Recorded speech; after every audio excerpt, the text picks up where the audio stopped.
Olá, como estão? Espero que bem. Hoje venho fazer um vídeo aqui de um termo específico da filosofia clínica que é muito importante, que se chama autogenia. Já me pediram para fazer, eu até achava que eu tinha feito já esse vídeo, mas procurando ali nos meus vídeos, nos meus conteúdos, eu vi que não tinha feito. Então eu vou falar um pouco hoje, de forma um pouco introdutória, né, sobre autogenia em filosofia clínica. Mas antes, eu queria lembrar que amanhã, no dia 3 de abril de 2025, vai ter a live sobre terapias, a filosofia para terapias contemporâneas, que na verdade é um curso de pós-graduação no Instituto Zêndico, nas faculdades parceiras do Instituto Zêndico, na qual, nessa parceria, eu fiz uma pós-graduação que vai começar no dia 21 de abril. É um EAD com os vídeos, né, na plataforma. No dia 21 de abril vai ser colocado no ar essa formação, esse curso de filosofia para terapias contemporâneas. Depois aqui na descrição do vídeo vai estar os links aqui para a live amanhã e também já para a inscrição do curso se quiserem ver como é que funciona. Qual é o objetivo desse curso? Essa formação veio porque muitas pessoas naquela discussão é importante fazer filosofia para ser terapeuta da filosofia clínica, afinal a filosofia tem essa discussão há muito tempo que vai mudando de lugar para lugar, mas muitas vezes as pessoas que entravam para a formação em filosofia, para fazer filosofia clínica, não viam os autores que a filosofia clínica trazia na sua metodologia. Inclusive, alguns terapeutas de outras áreas diziam, não, é muito importante a filosofia, eu vou fazer. Iam fazer e encontravam outro objetivo ali, dependendo da universidade que eles faziam, da faculdade, e não viam muito sentido em fazer, ter muitos assuntos, temas ou filósofos que não tinham nada a ver com as questões existenciais. Então esse curso, né, veio nesse sentido, de trazer, não só para a filosofia clínica, ao contrário, para todas as terapias contemporâneas ou pessoas que lidam com o ser humano de alguma forma, dar uma perspectiva das filosofias existenciais, não existencialistas, também existencialistas, mas existenciais, filósofos, teorias, conceitos que a filosofia traz para falar, para compreender, para entender o fenômeno humano nas suas mais variadas dimensões, consigo mesmo, com o mundo, com os outros, com a ética, com a política, com a sociologia, com a antropologia. Então esse curso, na verdade, ele está tentando preencher uma lacuna que é uma formação de filosofia voltada para terapias, né? Sem falar que quase todas, não vou dizer todas, mas quase todas as terapias existentes hoje têm um pezinho na filosofia, ou através de um conceito, de uma perspectiva, de um filósofo, né? Então acho que é um curso super enriquecedor para ampliar o horizonte da perspectiva do fenômeno humano, as suas várias manifestações na existência, né? Então acho um curso super interessante, eu gosto muito de dar ele, porque ele amplia bastante a minha percepção também como terapeuta da filosofia clínica, e já fiz esse curso uma vez como um projeto piloto, e tive ali psicólogos, psiquiatras, psicanalistas, filósofos, professores, educadores de outras áreas, que também se encantaram em fazer esse curso e tiraram bastante proveito. Então, amanhã live para apresentação dessa formação e já para discussão de alguns temas que vamos ver nessa formação. Participem da live, vai estar o link na descrição, está nas divulgações das redes sociais, no Instagram do Fernando Fontoura, terapeuta filósofo.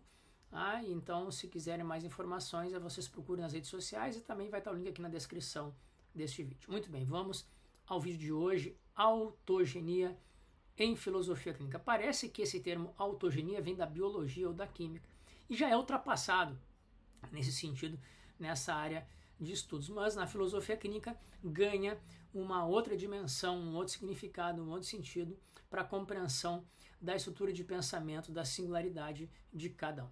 Então eu vou começar a falar, a definir esse termo a partir de um verbete do dicionário da revista da Casa da Filosofia Clínica, na edição de outono de 2024. Também deixo aqui na descrição o blog da Casa da Filosofia Clínica, onde vocês podem baixar todas as edições da revista, antes e as últimas, até a última, que foi agora, eu acho que no final do mês que foi lançada, gratuitamente no blog da Casa da Filosofia Clínica do filósofo clínico Hélio Strasburger. E aí, né, no blog vocês podem baixar essa edição, que foi uma edição especial de outono de 2024, porque a revista é lançada de acordo com as estações do ano. E aqui foi feito um pequeno glossário, um pequeno dicionário, né, com os termos da filosofia clínica explicado de forma muito inicial, muito curta, né, para a pessoa ter uma noção do que é. A pessoa que nunca viu a filosofia clínica. Então, aqui o termo autogenia eu vou ler para vocês e vamos discutir um pouco sobre isso. Muito bem, autogenia.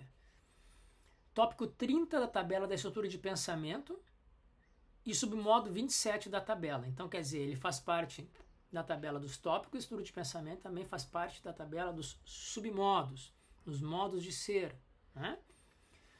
Tem 3 significações dentro da filosofia clínica e todas coincidem com a noção de movimento ou mudança.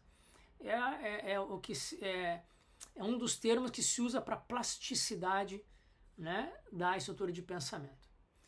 Muito bem. Em um sentido, é como se processa ou como se desenvolve as interseções, as relações, a configuração, a associação, a inter-relação entre os tópicos determinantes da estrutura de pensamento. Filosofia clínica, através do estruturalismo, compreende a singularidade de cada um. E essa singularidade ela é percebida como uma estrutura, como um sistema, onde tem inter-relações entre esses tópicos.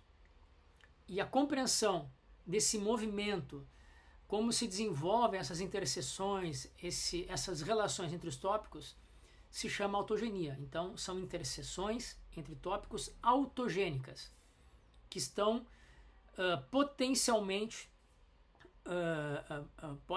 estão potencialmente em movimento, podem mudar, podem se fazer interrelações diferentes.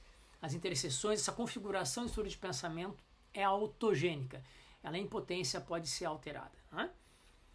Enquanto o tópico ou submodo refere-se à movimentação existencial com alterações sutis ou mudanças maiores na vida da pessoa. Então, num sentido, ela é a compreensão da totalidade da estrutura de pensamento, as interseções dos tópicos, como eles funcionam, como esse movimento se dá. No outro sentido, ele se refere à autogenia, à movimentação existencial, tanto quanto um tópico, movimentação existencial no pensamento, nas ideias, com outros tópicos, ou uma movimentação existencial no mundo, né? Com algumas mudanças, alterações sutis ou maiores na vida da pessoa, dependendo de cada caso. A configuração singular dos tópicos da estrutura de pensamento de cada indivíduo pode ser chamada também de padrão autogênico. Então, mais um uso aqui, né? E esse uso de padrão autogênico é exclusivo, se não me engano, é exclusivo da escola da filosofia clínica do Hélio Strasburger, né? Então, padrão autogênico é a configuração de todos os tópicos da estrutura de pensamento dessa pessoa, uma vez mapeado, digamos assim, mais a compreensão de como ela movimenta esses tópicos para efetivar no mundo, consigo mesmo, na realidade, né, digamos assim, né? E também as categorias dos exames categoriais. Toda essa compreensão da totalidade dos tópicos predominantes ou determinantes, dos submodos determinantes e das categorias determinantes daquela pessoa, a gente pode chamar essa totalidade de um padrão autogênico. É um padrão por quê? Porque a pessoa se constituiu através da sua história, da sua estruturação através da história dessa forma. Então gerou um padrão que é único daquela pessoa, mas é um padrão que não é rígido, ou potencialmente não é rígido, ele é autogênico, ele está suscetível, pode estar suscetível a mudanças, alterações mais sutis ou mais ou maiores, né? Dependendo de cada pessoa.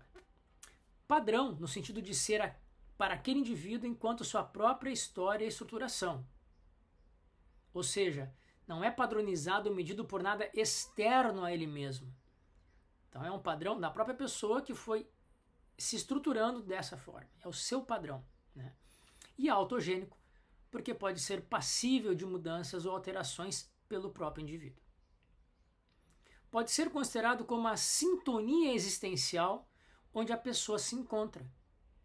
Pode ter uma durabilidade maior ou menor, de acordo com o contexto de vida, as circunstâncias da pessoa. Essa autogenia não se refere a alguma classificação ou tipologia como melhor ou pior, agradável ou desagradável, horizontal, vertical, transcendental. Não. Trata-se de uma sustentação da forma de vida ou modificação dessa mesma forma de vida dentro ou fora do processo da clínica. O Miguel traz, eu acho que também a partir do Hélio, mas o Miguel traz, e ele fala bastante, eu acho bem interessante essa metáfora, das vizinhanças, né? Então, um padrão autogênico,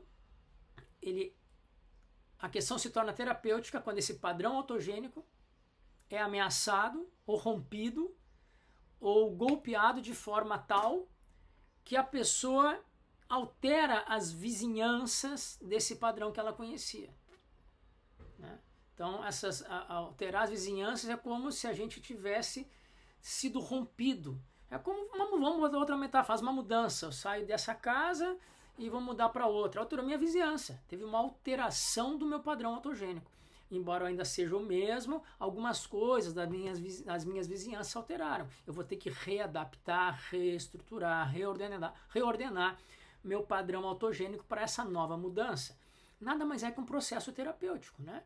Então, se a gente pensa numa estrutura, normalmente, um processo terapêutico, um assunto terapêutico é aquele em que o padrão autogênico foi ameaçado de alguma forma, foi afrontado, seja por uma questão externa ou interna, seja por uma morte de alguém, seja por uma doença pessoal, seja por uma mudança de trabalho, seja porque quis ou porque foi obrigado, né? Então, essas mudanças de vizinhança que acontecem quando o padrão autogênico é ameaçado ou ele é alterado, forçado a alterar-se ou por vontade própria, pode se tornar questões terapêuticas, né?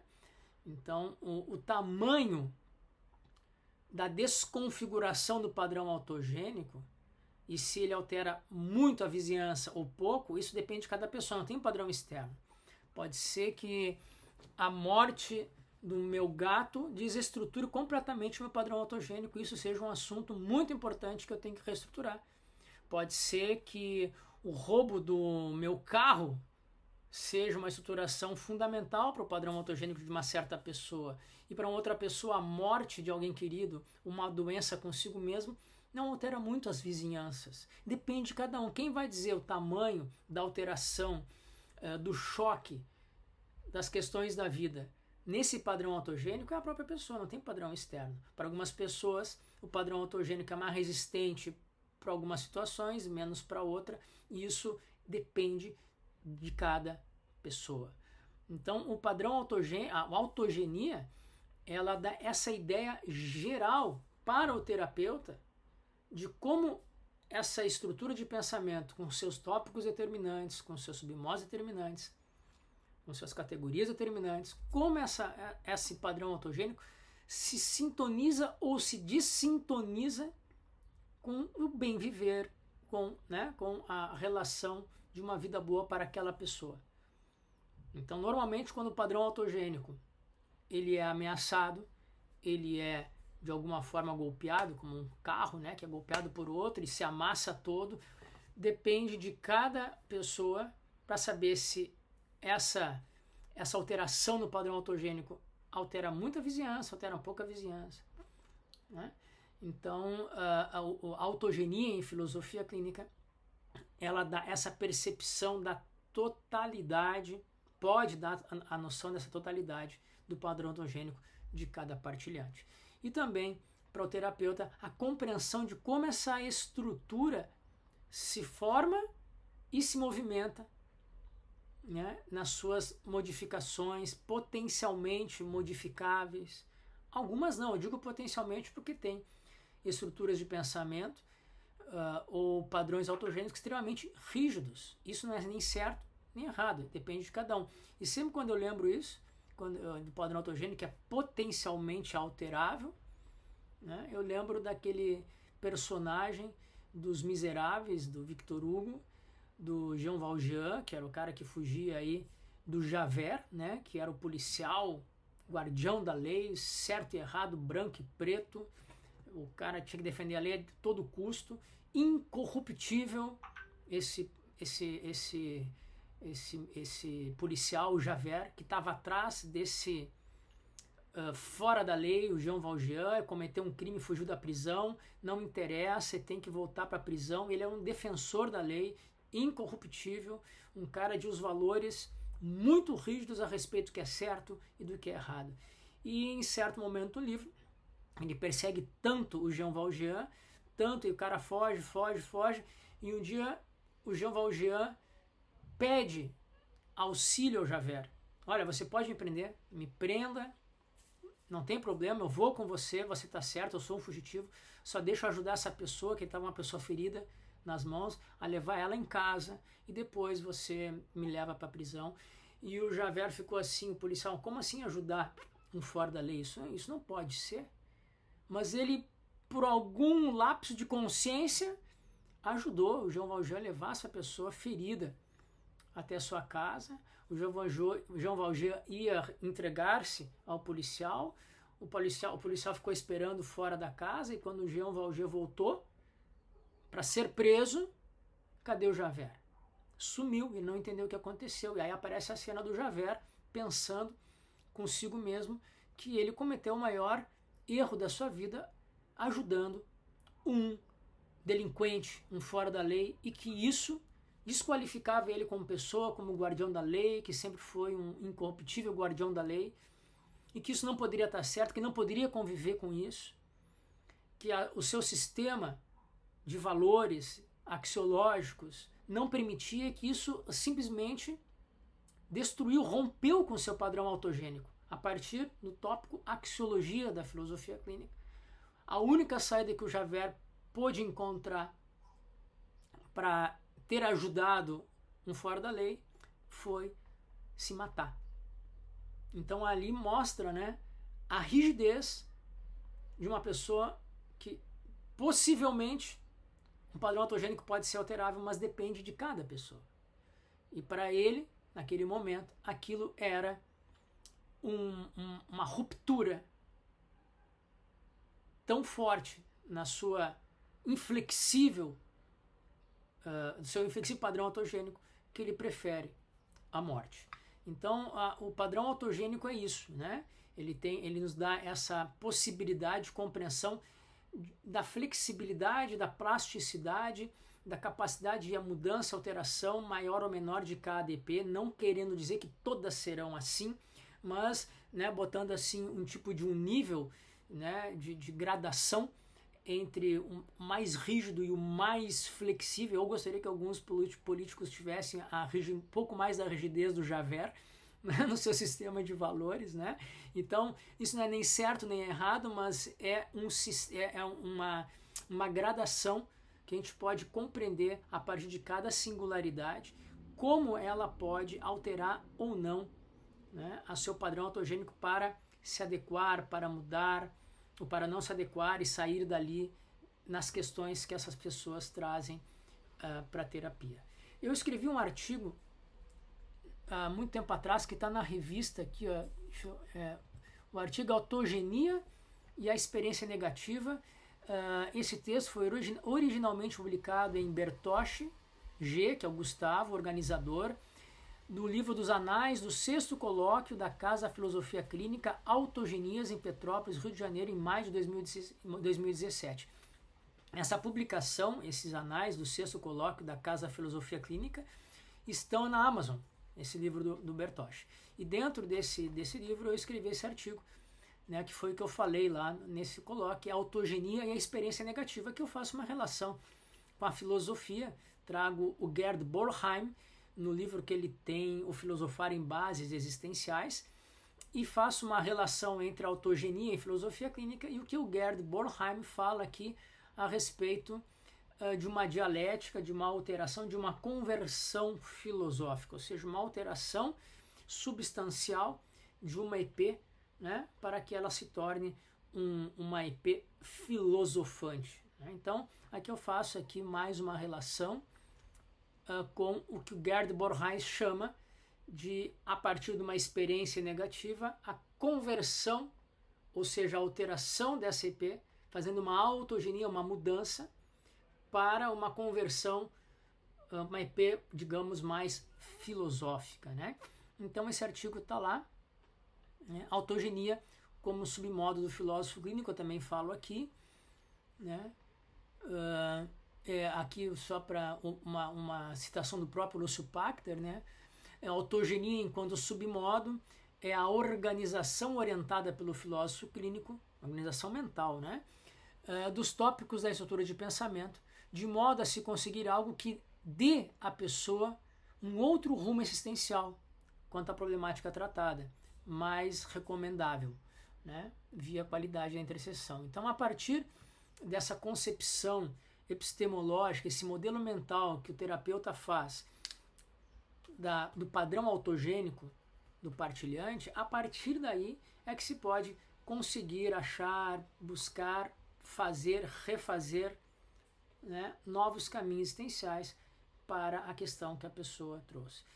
Um terapeuta atuar com uma intervenção mais forte, sem ter uma noção mínima, não estou dizendo nem média, mínima, da padrão autogênico do outro, é um crime ético na filosofia clínica. Se torna um aconselhamento, se torna, não sei eu, uma tentativa e erro, e a gente transforma o partilhante num ratinho de laboratório, tentando ali ver o que ele pode fazer, tentando fazer hipóteses. Aqui funcionou, mas isso pode gerar muito mais dano à IP da pessoa, sem falar nas questões existenciais que ela pode levar a partir daí, né, da terapia, uma terapia mal feita, do que realmente ajudar a pessoa no seu bem viver. Então, muito cuidado, terapeutas, né, para que as intervenções sejam a partir do reconhecimento mínimo, vou dizer mínimo, do padrão autogênico de cada partilhante. Muito bem, eu acho que esse é o recado de hoje a respeito desse termo da autogenia. Teria muito mais que se falar, mas aí acho que nas formações, nos livros, nas revistas, vocês podem achar mais informações, e se tiverem mais dúvidas e quiserem saber sobre outros termos, outras práticas, outros conceitos da filosofia clínica, coloquem nas sugestões, deem like, compartilhem o vídeo para que outras pessoas também possam fazer comentários e a partir daí eu trazer mais informações sobre a filosofia clínica e o mundo das terapias. Muito obrigado e até o próximo vídeo.